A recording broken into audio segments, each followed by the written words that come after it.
Llegó el momento de aprender un poco de ciencia, pero también de política, junto al doctor Alejandro Curino. Ale, querido, ¿cómo estás? Bienvenido. Hola, Juani, buenas tardes, ¿cómo están? ¿Cómo están todos? ¿Cómo están los queridos oyentes? Así es, porque la ciencia tiene todo que ver con la política, aunque algunos creen que no, y algunos en la universidad por ahí, cuando hablo de política aplicada a la ciencia, me suelen criticar. Poquitos alumnos, después hay una encuesta, creo que lo he comentado acá ya, hay una encuesta y aprovechan a pegarme. Pero creo que el caso que vamos a hablar hoy lo demuestra. Es la historia de la leucemia mielógena crónica y de la droga que la ciencia descubrió para curarla, que se llama Gleevec. Ajá. La leucemia es un tipo de cáncer. Cáncer sabemos que es la proliferación descontrolada de las células, y en el caso de las leucemias, las células que se descontrolan, que empiezan a dividirse descontroladamente, son los glóbulos blancos. Hay distintos tipos de leucemia. Esta leucemia es muy seria. Anteriormente al desarrollo de esta droga del Gleevec, cuando el paciente tenía esta dolencia, tenía una sobrevida de 2 o 3 años y indefectiblemente fallecía porque no había prácticamente ningún tratamiento.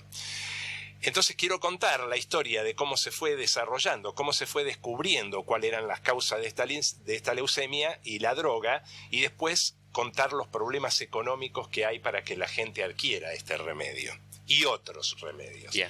En el año 1960, un grupo de médicos en la ciudad de Filadelfia, en Estados Unidos, estudiando los cromosomas de los pacientes que tienen esta enfermedad, ven que el cromosoma número 22, la especie humana tiene 46 cromosomas, el 22 era anormalmente pequeño. Hasta el día de hoy describen esto y lo publican, por supuesto, y hasta el día de hoy se lo conoce como cromosoma Filadelfia. 10 años después, otro grupo estudia a ver por qué está cortado ese cromosoma, y fíjate qué sorprendente, descubren que hubo lo que se llama una traslocación, que es bastante frecuente. ¿Qué es una traslocación? Es que 2 cromosomas intercambian un pedazo. Toma vos este pedazo y dame tu pedazo a mí. O sea que están intercambiando material genético, porque no nos olvidemos que dentro del cromosoma está el ADN, que es la molécula constitutiva del gen. Sí. Bueno, acá el cromosoma 22 intercambia un pedazo con el otro, pero el pedazo que le da el cromosoma 22 al otro es mucho más largo que el otro le da a él. Por eso quedaba achicadito. Ahora, en la zona donde se cortan para darse, resultó ser, y esto lo descubrió unos aproximadamente 10 años después otro grupo, resultó ser que había un gen muy importante, el ABL. El ABL pertenece a un grupo de proteínas que se llaman quinasas, no me gusta dar muchos nombres técnicos, cuya función es regular a las demás proteínas. Las marcan a las demás proteínas y le dicen, ahora actúa o ahora no. Como un switch, prende y apaga. Exactamente. Entonces son proteínas muy importantes, claro, porque regulan a muchas otras proteínas, ¿no? Entonces esta proteína, ABL, ¿qué hace? Regula otras proteínas para decirle a la célula que se divida o no. Pero a su vez ella está regulada.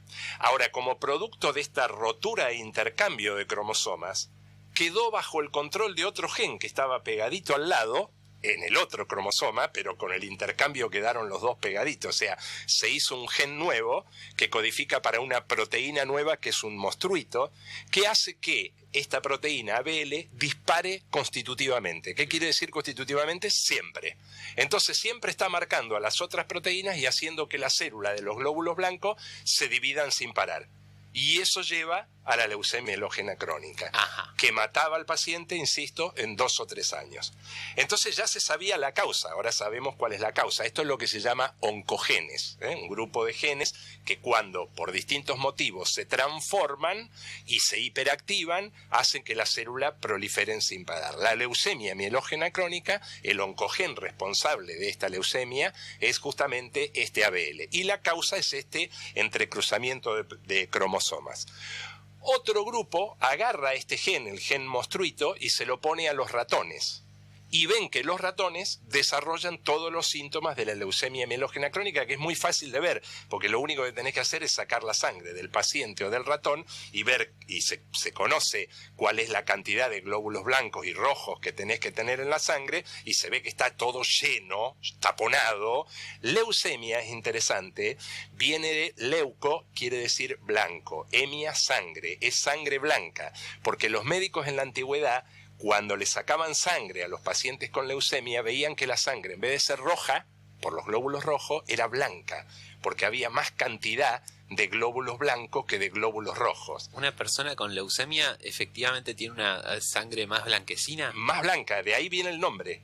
Leucemia quiere decir sangre blanca, ni más ni menos, etimológicamente es sangre blanca. Conocía la etimología, pero Claro. Pensé que era algo más moderno, visto en el microscopio se veía blanco. La sangre de una persona normal tiene mucha más cantidad de glóbulos rojos que blanco, entonces roja. La sangre de una persona con leucemia tiene muchísima más cantidad de glóbulos blancos que rojo y se hace blanca. Cuando sale es blanca, es lechosa, ¿no? Bueno, y por eso te produce la muerte. Imagínate, tenés poca cantidad de glóbulos rojos, poco oxígeno, etc. En Suecia, un grupo de investigadores que trabaja para una empresa farmacéutica, que la vamos a nombrar, no es ningún secreto, Novartis, empieza a pensar, descubren primero un alga en Japón que fabrica moléculas que logran inhibir a estas quinasas, como ABL, a estas proteínas reguladoras. Entonces los químicos dicen, bueno, si un alga puede fabricar inhibidores para todas las quinasas, nosotros como químicos podemos fabricar inhibidores específicos, porque si vos querés curar el cáncer, la leucemia, tenés que inhibir a esta proteína ABL, pero no inhibir a todas las demás que sigan haciendo su trabajo. Bueno, y logran varios inhibidores específicos para distintos tipos de quinasa, pero ellos no sabían si esas quinasas eran importantes para el cáncer o para alguna otra enfermedad. Entonces van a un instituto muy famoso, el Dana-Farber, un instituto muy famoso de cáncer en Estados Unidos, y les dicen, bueno, miren, nosotros tenemos estos inhibidores. ¿Hay algún cáncer que dependa de estas quinasas? Porque entonces podemos usar los inhibidores para curar al paciente. Y se encuentran con un oncólogo, efectivamente, que se llama porque está vivo, todo esto es muy reciente, Brian Drucker, y Brian Drucker le dice, sí, acabamos de descubrir que en la leucemia mielógena crónica hay un oncogen que se llama ABL, que está muy activo. ¿Ustedes tienen un inhibidor para esto? Sí, desarrollamos este inhibidor que en un ensayo químico la inhibe. Y acá empieza el problema, acá empezamos a entrar a la política. Hasta ahora es todo ciencia, todo extraordinario, sí. Todo desarrollo, colaboración. Fíjense cómo distintos grupos en el mundo van colaborando para descubrir por qué se produce una enfermedad, ¿no? Esto vale también para que la gente sepa cómo funciona la ciencia, que es colaborativa, aunque no querramos, aunque yo sea muy egocéntrico, igual soy colaborativo, trabajo en equipo, porque publico mi resultado y Juani en otro laboratorio avanza con mi resultado, ¿no? Pero no me quiero ir para ese lado. Entonces, acá entra, claro, dice, bueno, la vamos a probar la droga, pero si anda, ¿quién se lleva la plata de la venta del medicamento? ¿Se la lleva Novartis, la empresa que desarrolló el inhibidor, o la llevamos nosotros, el Instituto Dana-Farber, que es el que vamos a hacer los ensayos? Y en todo caso, ¿cuánto y cuánto? Bueno, los abogados de ambos institutos, de la empresa farmacéutica del instituto, no se ponen de acuerdo y no se logra hacer ningún ensayo.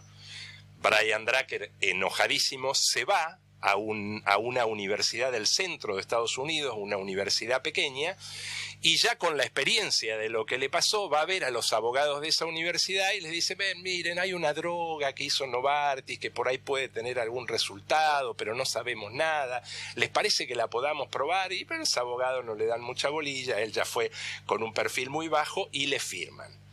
El problema ahora tiene el arreglo legal, él con Novartis, pero Novartis, la empresa, no quiere invertir en desarrollar la droga. Y vos me decís, ¿por qué no quiere invertir? Porque no hay tantos pacientes con leucemia mielógena crónica en el mundo. Entonces la empresa, que es una empresa capitalista, funcionando en un sistema capitalista y cuyo objetivo es la ganancia, dice, a ver, yo voy a invertir tantos millones de dólares para desarrollar la droga. ¿Cuántos pacientes en el mundo con leucemia mielógena crónica hay? Me la van a comprar esa cantidad de gente, no me dan los números.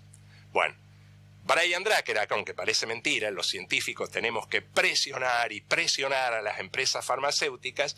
Bueno, le producen, tanto les rompe, ¿no?, que le producen una pequeña cantidad de esta droga, de este Gleevec, de este inhibidor del ABL, y hace un ensayo, primero hace un ensayo en células, en células leucémicas, ¿no?, en células de la leucemia, y las mata todas.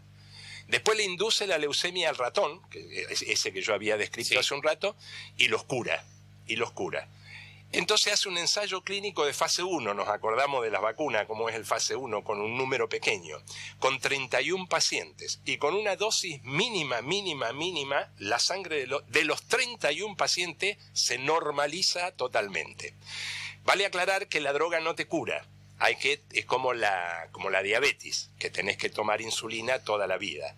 Pero vos cuando tenés esta leucemia te morís a los 2 o 3 años. Claro. Y hay gente que lleva viviendo con el Glivec 30, 40, 50 años, se termina muriendo de otra cosa, ¿no?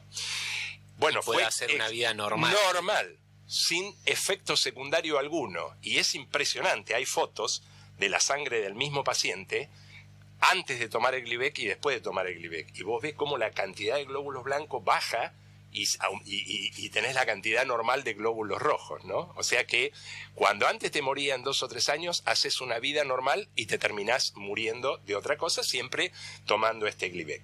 Fíjate qué paradoja. Bueno, obviamente cuando la empresa ve este resultado, la empieza a producir. Y fíjate vos qué paradójico. Primero, no querían invertir porque el grupo de pacientes con leucemia mielógena crónica era muy bajo. Pero con el paso del tiempo, con la misma droga, fue aumentando. ¿Por qué? Porque antes, en 2 o 3 años te moría, y ahora no se mueren más.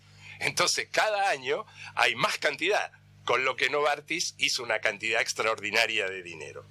Bueno, ¿cuál es el problema? El problema es que los pacientes en Estados Unidos no pueden comprarla.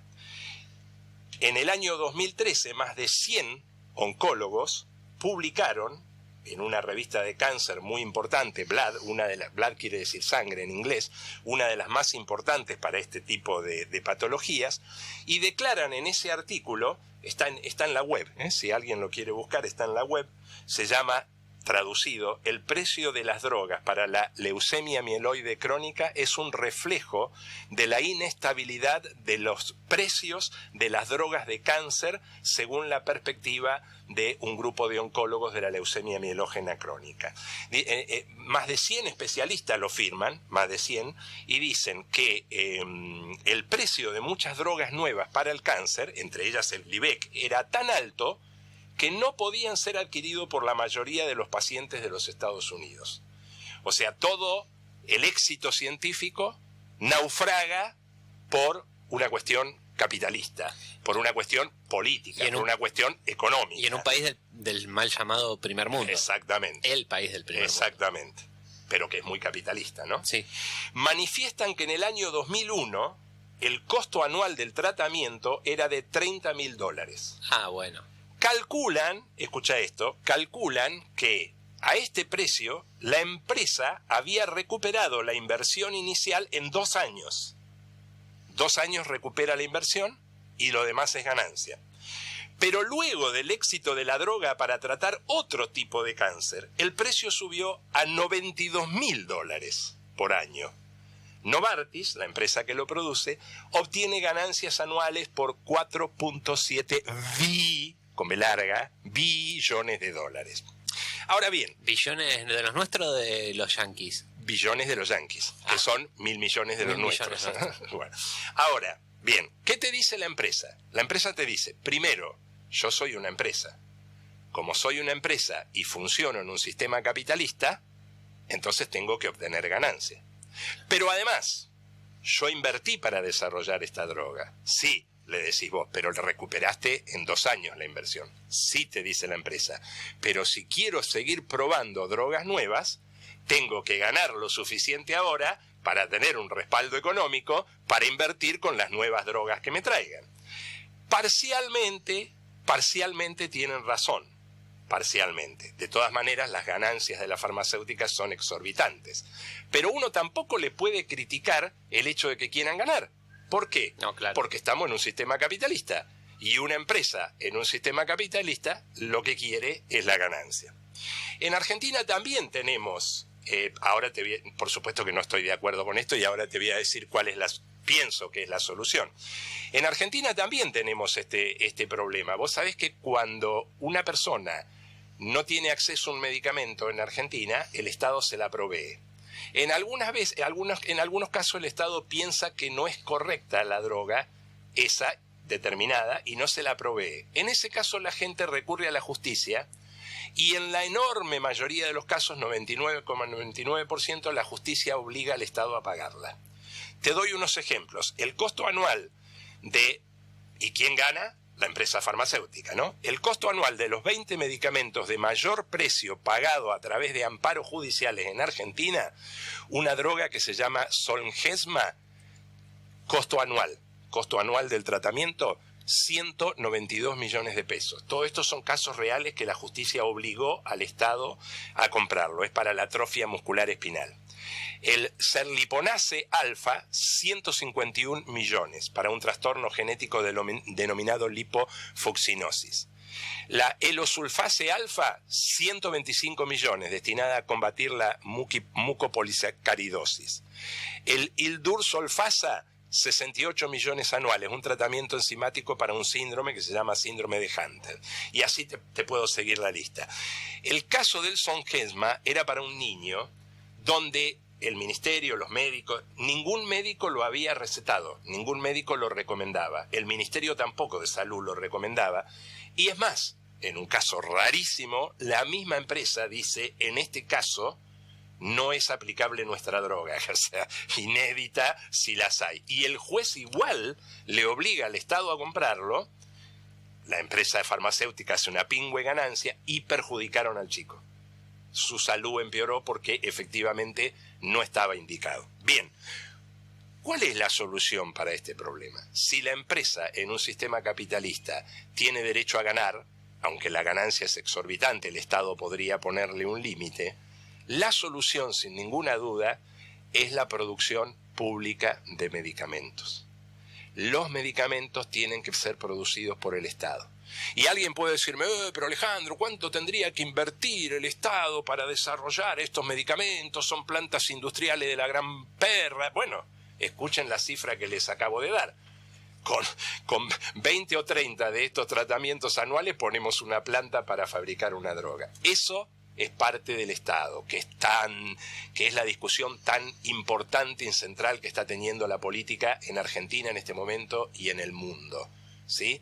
La producción de medicamentos tiene que ser pública y por más inversión que tenga que hacer el Estado, estando el costo de estos medicamentos, que yo creo, habría que hacer los números, no soy economista, pero yo creo que terminaríamos ahorrando. Hay un problema, cuando la empresa farmacéutica desarrolla una droga por primera vez, la patenta. Y pero, esa patente dura 20 años, ¿sí?